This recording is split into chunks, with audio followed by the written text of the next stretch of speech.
नमस्कार दोस्तों, आज अपने क्या पढ़ने वाले हैं। जो सॉलिड स्टेट फिजिक्स चल रही है, सॉलिड स्टेट फिजिक्स के अंदर अपने 3 या 4 लेक्चर अपने स्पेसिफिक हीट के कर चुके हैं।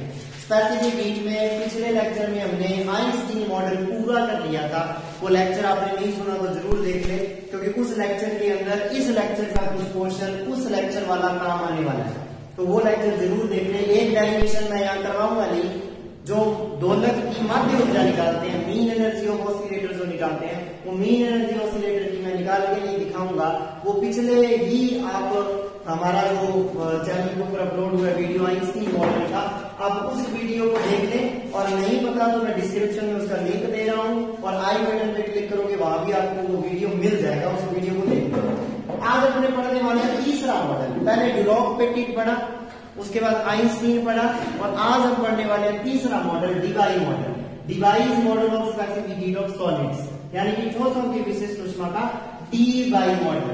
डिबाई मॉडल में क्या है, आइंस्टीन के मॉडल की कमियां भी मैं आपको बता रहा हूं, उसको आप सुनते जाना। आइंस्टीन मॉडल की सबसे बड़ी कमी क्या थी? आइंस्टीन ने यह माना कि जितने भी ठोस के अंदर अणु होते हैं वो सारे अणु स्वतंत्र होते हैं एक दूसरे से, एक अणु का दूसरे अणु से कोई संबंध नहीं है। ये किसने बताया? आइंस्टीन ने। लेकिन वास्तव में ऐसा नहीं होता। अगर एक अणु ऐसे पड़ा है, दूसरा अणु ऐसे, तीसरा अणु, इनका कोई संबंध नहीं है, तो ये बात गलत है। वास्तव में डी बाई ने यह माना कि ये जो अणु होते हैं स्प्रिंगों के समान बंधे रहते हैं एक दूसरे से।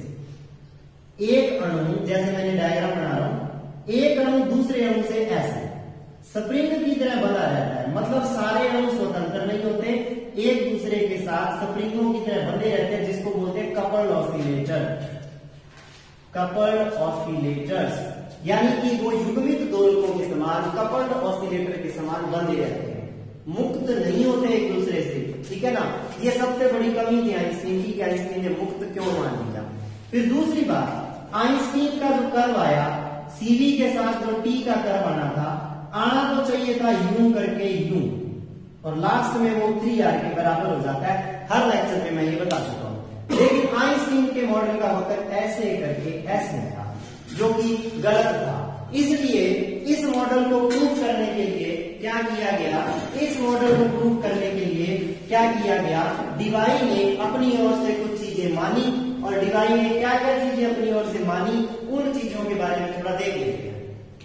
पहली बार डिबाई ने माना सारे अणु स्वतंत्र नहीं होते, एक दूसरे के साथ बंधे रहते हैं, जैसे स्प्रिंग के साथ कोई द्रव्यमान बंधे रहते हैं, मास अटैच रहते हैं स्प्रिंग से। पहली बात। दूसरी बात, उसने माना जो भी सॉलिड होता है, सॉलिड आइसोट्रोपिक होता है, समदैशिक होता है। ठीक है, उसकी कहीं भी चले जाओ सॉलिड के अंदर, उसकी सारी प्रॉपर्टीज एक जैसी रहती है, टेम्परेचर, प्रेशर, वॉल्यूम। सॉलिड जो होता है वो प्रत्यास्थता, इलास्टिसिटी शो करता है, प्रत्यास्थता प्रदर्शित करता है, ये भी बताया। ये कुछ मेन चीजें थी। उसके बाद उसने बताया कि सॉलिड के अंदर अगर n मॉलिक्यूल है, तो n मॉलिक्यूल की 3n डिग्रीज ऑफ फ्रीडम होंगी। कितनी डिग्रीज ऑफ फ्रीडम होगी? n मॉलिक्यूल की 3n डिग्रीज ऑफ फ्रीडम, क्योंकि एक मॉलिक्यूल 3 डायरेक्शन में वाइब्रेशन कर सकता है। इसका मतलब 2 मॉलिक्यूल 6 में, 4 मॉलिक्यूल 12 में, तो n मॉलिक्यूल 3n डायरेक्शन में ऑसिलेशन कर सकते हैं। कौन कौन सी डायरेक्शन? x, y और z। इसलिए 3n ऑसिलेशन कर सकता है। इसीलिए यहां पर इक्वेशन 1 देखिए, जो z ओमेगा डी ओमेगा का इंटीग्रेशन आया है वो 3n के इक्वल आया है। ये ध्यान में रखना, z ओमेगा ये 3n के इक्वल इसलिए आया है कि कुल जो कंपन विधाओं की संख्या है, total mode of vibration 3n होते हैं, 3n डायरेक्शन में मोशन कर सकता है। ये बात उसने मानी। फिर उसने कहा मॉलिक्यूल जो मोशन करते हैं या वाइब्रेशन करते हैं, वो 0 से लेके ओमेगा डी फ्रीक्वेंसी के बीच बीच में करते हैं वाइब्रेशन। फ्रीक्वेंसी ओमेगा डी से ज्यादा नहीं हो सकती और 0 से कम नहीं हो सकती। 0 से कम तो क्या ही होगी, ओमेगा डी से ज्यादा नहीं होगी। ओमेगा डी को कहते हैं कट ऑफ फ्रीक्वेंसी, अंतक आवृत्ति। कट ऑफ फ्रीक्वेंसी कह देते हैं इस ओमेगा डी को, या डिबाई कैरेक्टरिस्टिक्स फ्रीक्वेंसी। तो ये उन्होंने क्या बताया, कुछ उनकी अभिग्रही थी, कुछ उसकी पोस्टुलेट्स थी जिस पे उसने वर्क किया, और बाकी जो चीजें उसने बताई वो ये पहला पॉइंट पोस्टुलेट्स आ जाता है। तो ये सारी चीजें कीजिए आप थ्योरी के रूप में, जैसे आपको समझ आइए लिख लेना।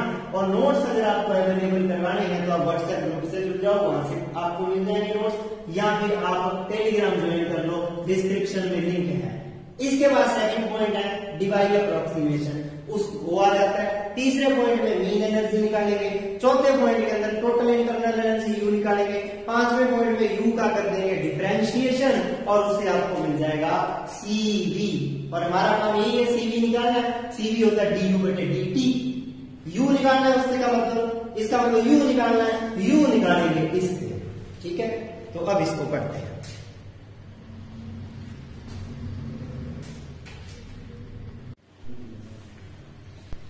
अब डिवाई सन्निकटन करेंगे, डिवाई अप्रोक्सीमेशन, यानी कि इसका दूसरा पॉइंट।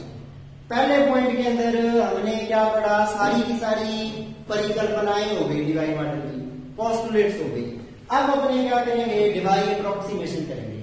और इसके अंदर क्या है, देखो पहले इतनी बात समझ लो, अगर मैं ये कह दूं कि जी ओमेगा से ओमेगा प्लस डी ओमेगा आवृत्ति का ये एक परास है, इस रेंज के अंदर, इस परास के अंदर अगर कुल वाइब्रेशन की संख्या कुल कितनी विधाएं हैं, कंपन विधाएं हैं, उनकी संख्या अगर कह दे कोई जेड ओमेगा डी ओमेगा है, अगर ओमेगा और ओमेगा प्लस डी ओमेगा के बीच में कंपनों की संख्या कितनी है, जेड ओमेगा डी ओमेगा, वो कंपनों की संख्या कैसे है ये समझ लेते हैं। जेड ओमेगा डी ओमेगा है, ये हम सांख्यिकी भौतिकी स्टैटिस्टिकल फिजिक्स से ये फॉर्मूला आता है। पहली बात तो जब हमने second year BSc second year में हम जो जेड ओमेगा डी ओमेगा पढ़ते हैं वो वहां से आता है ये। तो फिलहाल जो है अपने सीधी बात आप एक देसी भाषा में समझो कि 5000 एंगस्ट्रॉम और 5010 एंगस्ट्रॉम के बीच में, कहने का मतलब ओमेगा और ओमेगा प्लस डी ओमेगा, इसका मतलब इतना ही है। ओमेगा 5000 ले लिया तो ओमेगा प्लस डी ओमेगा आपकी मर्जी है, कुछ भी 5010 है तो कुछ भी जो वो न्यूमेरिकल में कहेगा उस हिसाब से। तो ओमेगा और ओमेगा प्लस डी ओमेगा यानी कि 5000 और 5010 के बीच में कितनी दिशाओं में कंपन हो रहे हैं। जब इतनी आवृत्ति के बीच में आप न्यू कह सकते हो, आवृत्ति हर्ट्ज कह दो, 5000 हर्ट्ज, 5010 हर्ट्ज, तरंग दैर्ध्य कह दो, कुछ भी, इतनी के बीच में कंपनों की संख्या कितनी है, जेड ओमेगा डी ओमेगा। और आपको पता है अगर एन मॉलिक्यूल है तो कुल कितने कंपन होते हैं, 3n। ये तो बहुत बार कर लिया, 3n। तो कुल कंपन क्या हो जाएंगे, 3n हो जाएंगे। यानी कि समाकलन करोगे तो 3n आ जाएगा, और समाकलन करोगे 0 से ओमेगा डी तक। क्यों करोगे, क्योंकि डिवाई मॉडल के अंदर जो उसकी अवधारणा है वो यही कहती है कि कम से कम आवृत्ति कितनी होती है, 0, और ज्यादा से ज्यादा आवृत्ति कितनी होती है, ओमेगा डी। और उस ओमेगा डी को कहते हैं डिवाई आवृत्ति या डिवाई फ्रीक्वेंसी। ये आपके पास क्या हो जाता है, जेड ओमेगा डी ओमेगा का समाकलन 3n आना ही था। ऑब्वियस है कि अगर ओमेगा और ओमेगा प्लस डी ओमेगा में जेड ओमेगा डी ओमेगा है तो टोटल 0 से ओमेगा डी में कितने हो जाएंगे, 3n हो जाएंगे, ओमेगा डी डिवाइड। अब देखिए ये फॉर्मूला भी स्टैटिस्टिकल फिजिक्स से आता है और आप लोगों को कोई चारा नहीं है, अगर तो इसका डेरिवेशन करना है तो स्टैटिस्टिकल फिजिक्स की बुक खोल लेना, उसमें आपको इसका डेरिवेशन मिल जाएगा, या आपको इसका लेक्चर भी स्टैटिस्टिकल फिजिक्स वाली आप प्लेलिस्ट में जाके आपको मिल जाएगा। Z omega D omega is equal to V upon 2 pi square 2 upon V T cube plus 1 upon V L two omega square D omega. ऐसे कैसे याद करना ज्यादा आसान रहेगा, डेरिवेशन बहुत बड़ा है इसका, एमएससी में जो होता है उसमें मेनली ये काम आता है। तो फिलहाल आपको इतना ध्यान रखना है, ग्रेजुएशन फिजिक्स में आपको इसका डायरेक्ट याद रखना है। ये जेड ओमेगा डी ओमेगा की वैल्यू होती है, फर्क ध्यान रखना, ये छोटे भी हैं दोनों, मतलब ये वेलोसिटीज हैं, वेग है, और ये बड़ा भी क्या है, वॉल्यूम है, आयतन। बड़ा भी क्या है, आयतन है, यानी कि बड़ा भी आयतन है, छोटा भी टी क्या है, टी फॉर ट्रांसवर्स, ट्रांसवर्स और एल फॉर लॉन्गिट्यूडिनल, यानी कि अनुप्रस्थ और अनुदैर्ध्य, दो तरह की तरंगे होती हैं। अनुप्रस्थ तरंगे तो वो होती हैं जब वो किसी माध्यम से जाती है ना, जब अनुप्रस्थ या ट्रांसवर्स वेव्स किसी मीडियम से जाती हैं तो माध्यम के कण जो होते हैं ना वो उनकी तरंग की दिशा के लंबवत कंपन करते हैं। ये तो पढ़ा हुआ है आपका, लंबवत कंपन करते हैं कि अगर तरंग इस तरफ जा रही है तो कंपन कैसे होंगे, तरंग, मान लो तरंग की दिशा ये है जिस तरफ ये पॉइंट कर रहा है, ठीक है, तो जब ये तरंग इस तरफ जाएगी तो कंपन होंगे माध्यम के ऐसे लंबवत, बिल्कुल, उसको बोलते हैं अनुप्रस्थ तरंग, उसका वेग है vt, समझ गए। और जो अनुदैर्ध्य तरंग होती है वो होती है जिस तरफ तरंग जाए कंपन उसी तरफ, ऐसे। तो आपको पता है इसका एग्जाम्पल, ध्वनि तरंगे, अकॉस्टिकल वेव्स, यहाँ साउंड वेव्स लॉन्गिट्यूडिनल होती हैं, अनुदैर्ध्य होती हैं, प्रकाश तरंगे अनुप्रस्थ या ट्रांसवर्स होती हैं।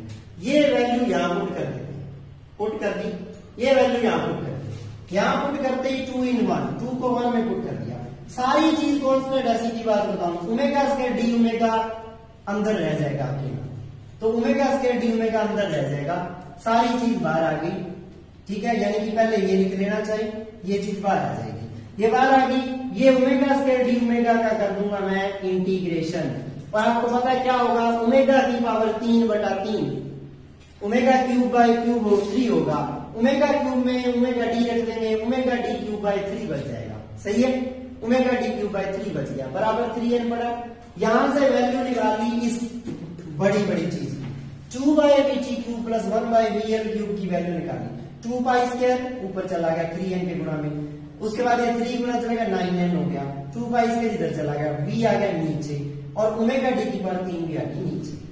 अब देखिए ये जो 3 है इसको पुट कर दो इक्वेशन 1 में, बस काम अपना खत्म हो जाएगा, ये डिवाई अप्रोक्सीमेशन हो जाएगा, 1 में पुट कर देंगे, अपने को z ओमेगा डी ओमेगा निकालना है तो 2 में पुट करेंगे भाई, 1 में नहीं, इक्वेशन 3 को 2 में पुट कर दूंगा, क्योंकि मुझे क्या निकाल लेना है, z ओमेगा डी ओमेगा निकाल लेना है, और z ओमेगा डी ओमेगा क्या होंगे, z ओमेगा डी ओमेगा क्या होंगे, नंबर ऑफ वाइब्रेशंस, कंपनों की संख्या, एक कंपन की ऊर्जा, एक कंपन की ऊर्जा निकाल चुके हैं, कितनी होती है, E बार बराबर हमने निकाली है आइंस्टीन वाले में, h cut omega plus h cut omega upon e raise to power h cut omega by kt minus 1, ये एक वाइब्रेशन की एनर्जी है, टोटल वाइब्रेशन ये रही, मिल जाएगी, एक वाइब्रेशन की एनर्जी पता है मुझे, इसकी नंबर ऑफ वाइब्रेशन पता चल जाएगी, दोनों को कर दूंगा मल्टीप्लाई,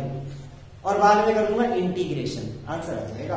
तो यानी कि मुझे निकालना है, यहां वैल्यू पुट कर देता हूं, तो देखते हैं, z omega D omega v upon 2 pi square, 2 upon इसकी वैल्यू रख दी भाई, इंटू इसकी वैल्यू रख दी, क्या है 9n अपॉन ओमेगा डी की power 3 2 pi square upon v आ जाएगा into omega square D omega, तो आपके पास z omega D omega 2 pi square cancel, v भी cancel, 9n by omega D की power 3 omega square D omega आ गया। ये रिजल्ट इस पॉइंट का खत्म हो गया, डिवाई अप्रोक्सीमेशन का। क्या पता चला, z ओमेगा अपने पास समानुपाती है, प्रोपोर्शनल है ओमेगा की स्क्वायर के, z ओमेगा समानुपाती ओमेगा स्क्वायर के, यानी कि जब आप z ओमेगा का डायग्राम बनाओगे ओमेगा के साथ, तो आपको पता है परवलय बनता है, पैराबोलिक बनेगा इस तरीके से, क्यों, क्योंकि z ओमेगा प्रोपोर्शनल है ओमेगा की स्क्वायर के, ये कर्व बन जाएगा। ये आपके पास क्या हो गया, डिवाई अप्रोक्सीमेशन, ये आपके पास एक पॉइंट हो गया। अगले पॉइंट में क्या निकालनी है, mean energy of Planck oscillator कह सकते हो, प्लांक ऑसिलेटर की मीन एनर्जी कह सकते हो, डिवाई ऑसिलेटर कह दो, सीधा ऑसिलेटर कह दो, उसकी एनर्जी मीन एनर्जी। मैंने बोला आपको कि आप ये लेक्चर देख लेना, ये हमने निकाला था आइंस्टाइन वाले टॉपिक में, उसका आंसर होता है ये। अब इसको और इसको कर देंगे मल्टीप्लाई, और मल्टीप्लाई करके कर देंगे इंटीग्रेशन, आपका आंसर आ जाएगा। ये आपके हो गया 2 पॉइंट कंप्लीट। इसके सी पॉइंट तक हो गया। अब करेंगे टोटल इंटरनल एनर्जी, और मैंने जैसे आपको पहले बताया कि omega and omega plus D omega के बीच में, यानी कि के मध्य कुल इंटरनल एनर्जी या आंतरिक ऊर्जा। अगर कोई आपसे ये पूछ ले कि इसके बीच में इंटरनल एनर्जी क्या होगी, तो यू ओमेगा डी ओमेगा बराबर हो जाएगी E bar into Z omega D omega.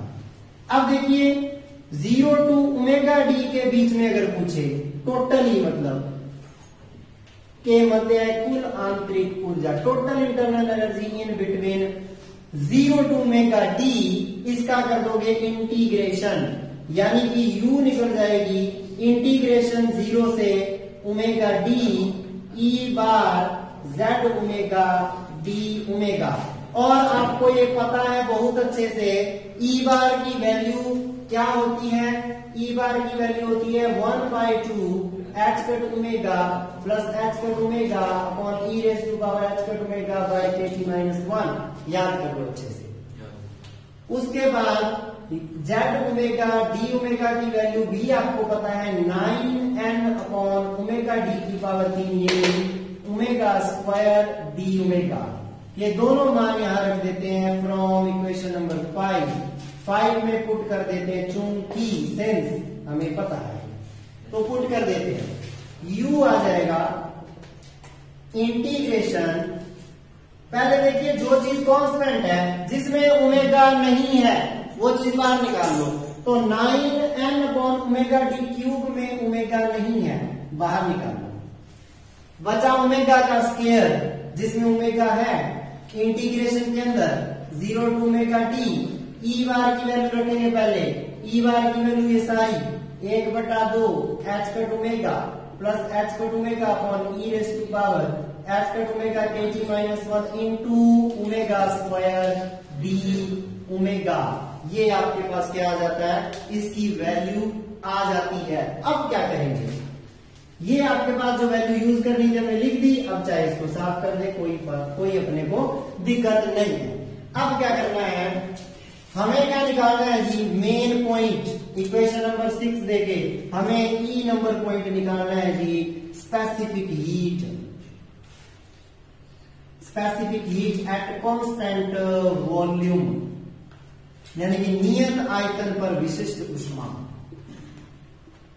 और नियत आयतन पर जो विशिष्ट ऊष्मा हमें निकालनी है उसको कहते हैं सीवी। और सीवी मैं आपको पिछले 3 लेक्चर से रोज कूक के बताता हूं, तीनों लेक्चर में बताया सीवी होता है dq/dt एट कांस्टेंट वॉल्यूम, और कांस्टेंट वॉल्यूम पे dq ही du हो जाता है। u का मान रख देते हैं 6, u की वैल्यू 6 से रखने पर 6 से रख देते हैं तो CV आ जाता है d/dt। अब देखिए d/dt 9n/ओमेगा d की पावर 3 0 से ओमेगा d, d/dt बाहर लगा दो चाहे अंदर लगा दो, नो प्रॉब्लम। तो जब इंटीग्रेशन के अंदर d/dt लेके जाओगे, ध्यान दो इस स्टेप में कोई टेम्परेचर नहीं है, ये स्टेप 0, लेकिन इस स्टेप में टेम्परेचर ये रहा h cut omega by kt, इसलिए ये 0 नहीं होगा। इसलिए पहले का तो 0 हो गया डिफरेंशिएशन, दूसरे का 0 नहीं होगा। h कट ओमेगा पड़ा है अपना कह लेता है, e की पावर का पहले e की power h cut omega by kt minus 1 की whole square with minus sign, समझ गए? यानी कि -1/, इसकी स्क्वायर हो जाएगी, -1/x का डिफरेंशिएशन 1/x का डिफरेंशिएशन -1/x स्क्वायर। उसके बाद इस पूरे का यानी कि e की power h cut omega by kt का ये और 1 का हो गया 0, और उसके बाद इसके इनटू में रह जाएगा जी, किसका डिफरेंशिएशन आएगा इनटू में, क्योंकि इसके इनटू में आ रहा है, इधर मिक्स होता जा रहा है, इसलिए हम इसको कलर चेंज करके लिख देते हैं। इसके इनटू में आ जाएगा डिफरेंशिएशन किसका, h cut omega by kt का minus h cut omega by kt square, ये हो जाएगा, माइनस माइनस प्लस हो जाएगा। तो CV क्या बचेगा, 9n अपॉन ओमेगा डी की पावर 3। अभी एक चीज पड़ी है ओमेगा स्क्वायर डी ओमेगा, उसको लिख देते हैं यहाँ ओमेगा स्क्वायर डी ओमेगा, वो भी इसके इनटू में है सारा, ठीक है। इनको मिक्स नहीं कर देना, ये अलग अलग है, मिक्स नहीं कर देना, इसलिए मैंने 0 ये ग्रीन कलर की बाउंड्री लगा दी है। अब देखिए ओमेगा स्क्वायर को भी साथ में रखना है। अब पूरी वैल्यूज देखते हैं क्या आ गई। 0 से omega D, minus minus plus, H cut 1, H cut 2, H cut का स्क्वायर, ओमेगा का स्क्वायर, के टी स्क्वायर, ये बच जाएगा।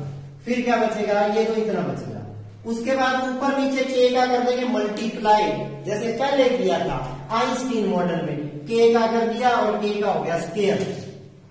क्यों, इसीलिए रेड कलर से जो लिखा है वो मल्टीप्लाई किया, के का स्क्वायर हो गया।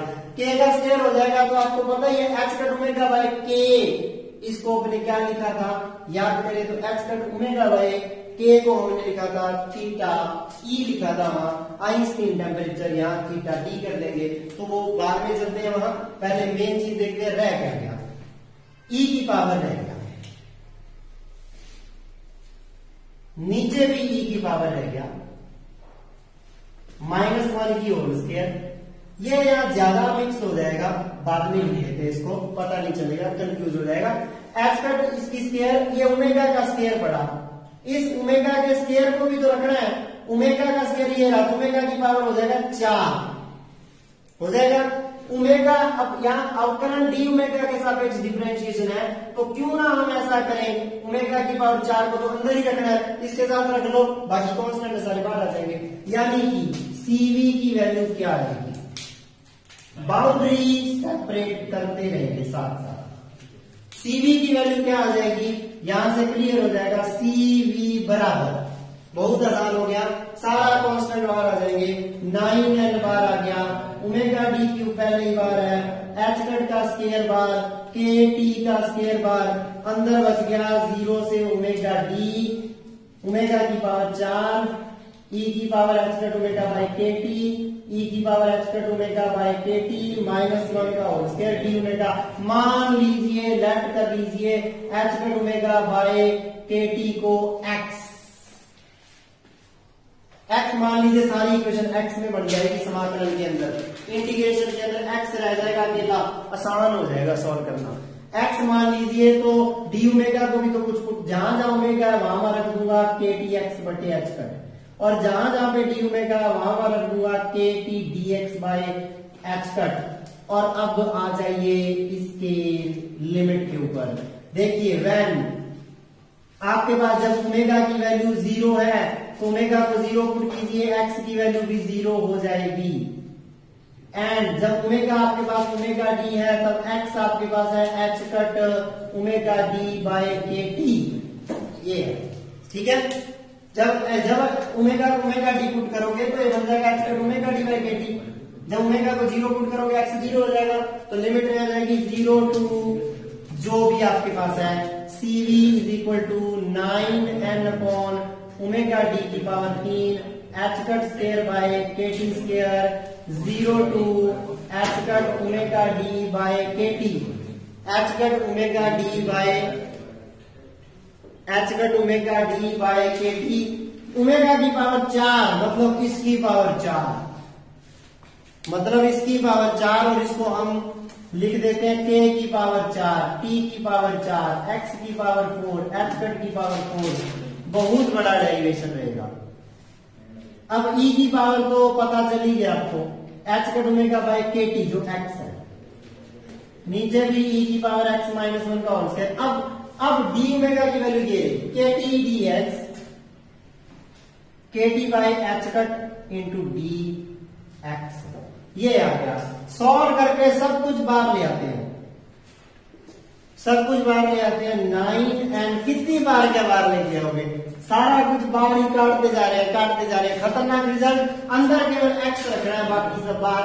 k की पावर पे ध्यान दीजिए, ध्यान मग्न हो जाओ, और k की पावर 1 इधर से डिस्क्यों हो गई, t भी यहां से 1 चला गया, क्या करें, जाएगा बेचारा, लेकिन ये t 1 और था, ये t 4 थे, ये t रह गए 3, इसके साथ जाके कट मार रहा है, ठीक है। बाकी जो बच गया उसको देख लेते हैं, एच कट की स्क्वायर पड़ी है, ओमेगा डी की पावर 3 पड़ी है, ध्यान दीजिए एच कट की स्क्वायर और कहीं एच कट नहीं है, k की पावर 4 बार आएगी, ओके। एच कट एक ये रहा, ये एच कट यहां से मारेगा यहां, एक एच कट रह जाएगा। एच कट ये 4 यहां भी पड़े हैं, गलती नहीं करनी, 4 यहां भी पड़े हैं तो एच कट रह जाएंगे नीचे 3, 4 ये भी तो पड़े हैं, ये एच कट एक कटेगा यहां 3 रह जाएंगे, एच कट बेचारे 3 रह गए, के बेचारे 4 ही है, मुझे तो लग रहा है 4 ही रहेंगे, के पीछे एक ही के आ रहा था, और उसके बाद के 4 रह गए, एच कट 3 रह गए, टी देखिए टी 3 रह गए, ठीक है, और बाकी कुछ भी नहीं रहा, 0 से एच कट ओमेगा डी बटा के टी बच गया x की पावर 4 e की पावर x बटे e की पावर x माइनस 1 dx।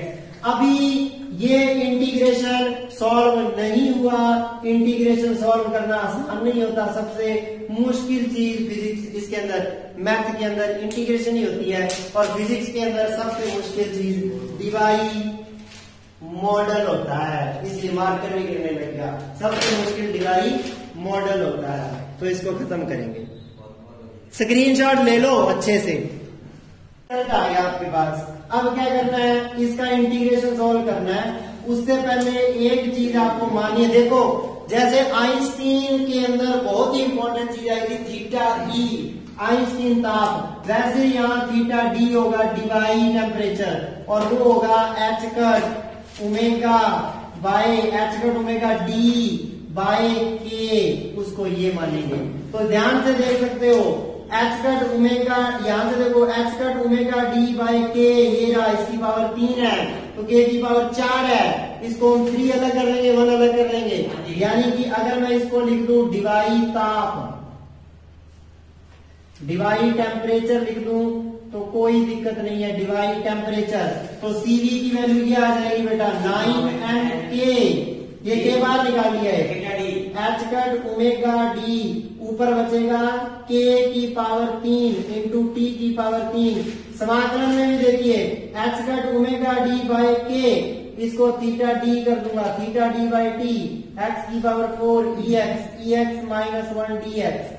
अब इसको क्या लिख दूंगा, CV is equal to 9nk, ये हो जाएगा जी थीटा डी, ऊपर चला जाएगा टी की पावर 3, और 0 से लेके theta D by D as it is रहेगा, चाहे ना लिखो तो भी कोई नहीं, e की पावर x माइनस 1 की होल स्क्वायर है, होल स्क्वायर तो नहीं है तो होल स्क्वायर है, ऊपर से होल स्क्वायर कर लिया, होल स्क्वायर इंटू dx, ये आ जाएगा। अब क्या करोगे, अब इसको 2 केस बन जाएंगे और ये सॉल्व हो जाएगा। एम के को आर लिख सकता हूं मैं, कोई दिक्कत नहीं है, यानी कि हम पहले केस की बात करते हैं, केस नंबर 1, और आपको पता है मुझे हाई टेम्परेचर पर बात करनी है, जब भी हाई टेम्परेचर पर बात होगी, उच्च ताप पर बात होगी, उस समय ये इसका आंसर 3R आना चाहिए, कितनी बार आया तो इसका आंसर 3R आएगा, देखते हैं। हाई टेम्परेचर पर तो आइंस्टीन भी सही था, दिक्कत तो लो टेम्परेचर पर आती है ना, लो टेम्परेचर पर इसका क्या कहना है वो देखेंगे, हाई टेम्परेचर पर तो प्रूफ हो जाएगा, थीटा डी से बहुत बड़ा होगा टेम्परेचर, इसका मतलब थीटा डी बटे टी जब करोगे, थीटा डी बटे टी जो करोगे बहुत छोटा हो जाएगा 1 से, इसका मतलब e की पावर थीटा डी बटे टी को आप भी लिखोगे 1 प्लस थीटा डी बटे टी, क्योंकि अगर x 1 से बहुत छोटा है तो e की पावर x रह जाता है 1 प्लस x, बस, तो इसको ये पुट कर दोगे यहां पर e की पावर x को, क्योंकि यहाँ थीटा डी बाई टी मैंने लिख दिया है यूं ही, आप इसको x की फॉर्म में भी लिख सकते हो, थीटा डी बाई टी बहुत छोटा है, और आप यहां से देखो थीटा डी बाई टी बहुत छोटा है, तो x की वैल्यू ऊपर देखिए, यहाँ देखिए टेम्परेचर बहुत ज्यादा है, t बहुत ज्यादा हो गया, तो t बहुत ज्यादा हो गया तो आप इसको ये देखो, t बहुत ज्यादा हो गया तो यहाँ देखो H cut omega bye K T जो कि x है वो बहुत छोटा हो जाएगा 1 से, ये भी ठीक रहेगा, e की पावर x को क्या लिख दूंगा, ये लिख दूंगा। अगर ऐसा लिख दूं इसको तो क्या बन जाएगा, यहां पर CV बराबर 9nk t बटे थीटा डी की पावर 3, 0 से समाकलन थीटा डी बटे टी, अब देखो क्या आएगा, x की पावर 4 वैसे का वैसे, e की पावर x हो जाएगा 1 प्लस x, नीचे भी हो जाएगा e की power x 1 plus x minus 1 की पावर 2 dx, सॉल्व हो रहा है। अब क्या होगा, 1 से 1 कैंसिल, x बचेगा स्क्वायर x की, x का स्क्वायर पूरा ही कैंसिल हो जाएगा, x की पावर 4 से 2 बच गया, अब x की पावर 2 अंदर हो जाएगा गुणा, CV हो जाएगा 9R, क्यों? क्योंकि n के बराबर R होता है। T बटे थीटा डी की पावर 3, 0 से थीटा डी बटे टी, बच जाएगा x की स्क्वायर 1 प्लस एक्स dx, ये बचेगा। तो मैं इसको ये लिख दूं x की स्क्वायर प्लस एक्स की पावर 3, सही है। x की स्क्वायर बटे एक्स की पावर 3। अब एक बात बताओ, x बहुत छोटा 1 है, एक्स स्क्वायर बहुत छोटा x की पावर 3 बहुत छोटा एक्स स्क्वायर, x का गुणा करता है ये बन गया इसका।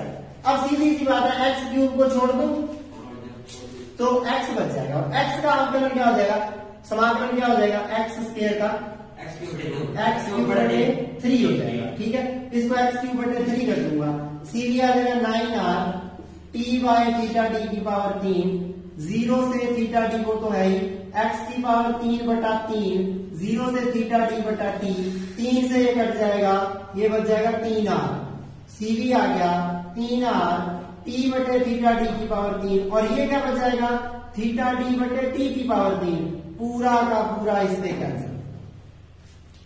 ये जब पुट करोगे यहां थीटा डी बटे टी की पावर 3 आएगा, आंसर क्या आएगा, सीवी का 3R। ये किसका नियम है, ये ड्यूलॉग-पेटिट का नियम है, यही ड्यूलॉग-पेटिट का नियम है, ठीक है। हाई टेम्परेचर पर तो ठीक है। अब बात करेंगे लो टेम्परेचर पर क्या होगा, लो टेम्परेचर पर क्या होगा, बात उसकी करनी है तो उसकी बात करते हैं। देखो अब केस नंबर 2 देखो, केस नंबर 2 में क्या चीज आएगी भाई, केस नंबर 2 में आएगी एट लो टेम्परेचर। जब टेम्परेचर बहुत लो है, टेम्परेचर बहुत लो है तो ये h कट ओमेगा बाई के टी जो x है, सीधी सी बात है, जो x है जो है h कट ओमेगा बाई के टी, ये बहुत बड़ा हो जाएगा 1 से। जब x 1 से बड़ा हो जाएगा तो e की पावर x -1, ये लगभग क्या रह जाएगा, e की पावर x -1 लगभग क्या रह जाएगा, e की पावर x रह जाएगा। लेकिन उससे भी पहले एक और चीज देखो, टेम्परेचर बहुत ज्यादा है, x का रोल खत्म हो जाएगा। क्यों खत्म हो जाएगा, टेम्परेचर बहुत ज्यादा है तो ऊपर देखो थीटा डी बाई टी है इंटीग्रेशन के अंदर, तो थीटा डी बाई टी बहुत बड़ा हो जाएगा 1 से, उसको इनफाइनाइट रख सकता हूं, तो सीवी आ जाएगा 9m के टी बटे थीटा डी की पावर 3, समाकलन बचेगा 0 टू इनफाइनाइट x की पावर 4 e की पावर x बटे e की पावर x -1 की स्क्वायर dx। ध्यान रखो, अगर मैं 0 से इनफाइनाइट ना रखता तो इसकी वैल्यू 4π4/15 नहीं ले सकता था। ये वैल्यू आपने प्रूव की है मैथ के अंदर, जो भी हमारे बीएससी सेकेंड ईयर के में अपन पढ़ते हैं, मैथ के अंदर अवकलन पढ़ते हैं बीएससी की क्लासेस में, उसमें ये चीज होती है। लेकिन यहाँ अनंत होना चाहिए, अनंत, यहाँ अनंत नहीं था इसलिए ये नहीं रखा गया, इनफाइनाइट होना चाहिए। ये वैल्यू आपको याद रखनी है, तो अतः सीवी की वैल्यू आ गई 9R, एन के को आर लिख दिया, टी बाई थीटा डी की पावर 3 इंटू 4π4/15। सॉल्व कर लेते हैं, इसको सॉल्व करोगे क्या आएगा, 3 ये 3 से कटेगा, 5 दिए 15 और 3 दिए 9, 4 दिए 12, 12/5 π4 r T by theta D की पावर 3। ये ध्यान से देखिए, टी की पावर 3 के समानुपाती आ रहा है CV, CV is proportional to T cube, इसीलिए इसको कहते हैं, यही टी क्यूब नियम है, इसी को कहते हैं टी क्यूब रूल, इसी को कहते हैं टी क्यूब रूल। ये फाइनल रिजल्ट आ गया और इसके ऊपर न्यूमेरिकल बहुत आते हैं, ठीक है दोस्तों। ठीक है।